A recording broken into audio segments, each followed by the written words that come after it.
شرب ألبان الإبل وأبوالها لمن أو المريض، هل يسأل عن صحة، يقول شخص في كبده مرض يسأل عن شرب أبوال الإبل وألبانها وكيفية شربها. هذا ورد في حديث في الصحيحين، حديث العرانيين المشهور. نعم. حينما جاءوا إلى النبي صلى الله عليه وسلم فاجتووا المدينة، لم يعجبهم جو المدينة وبيئتها، فأصابهم مرض الجو، وهو شيء يصيب الجو مثل يبدو لي صاحبنا السائل، أسأل الله أن يشفيه وإيانا وجميع مرضى المسلمين من جميع الأدواء والأسقام. فأرشدهم النبي صلى الله عليه وسلم أن يخرجوا إلى إبل الصدقة فيشربوا من أبوالها وألبانها. هذه فتوى من رسول الله صلى الله عليه وسلم، خصوصا من به وجع في البطن، أن يشربوا من أبوالها وألبانها، فصحوا أحسن ما كانوا، سبحان الله، شفاهم الله شفاء تاما.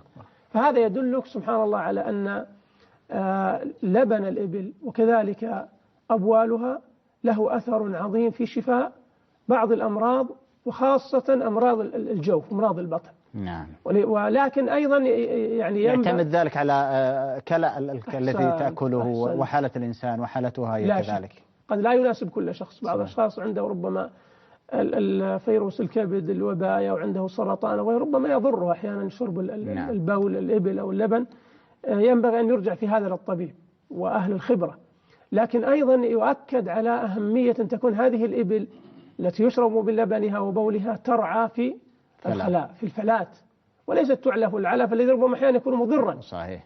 فهذه مؤثرة جدا، وهكذا كانت إبل الصدقة، كانت ترعى، ولعلها كانت في مكان يعلمه النبي صلى الله عليه وسلم، ويشتمل هذا المكان على أشجار يعرفها النبي صلى الله عليه وسلم. لكن أيضا يا أخي في الجملة ألبان الإبل وأبوالها شفاء، ولا أثر عظيم أيضا في تقوية المناعة وفي محاربة الفيروسات والميكروبات والجراثيم بأنواعها.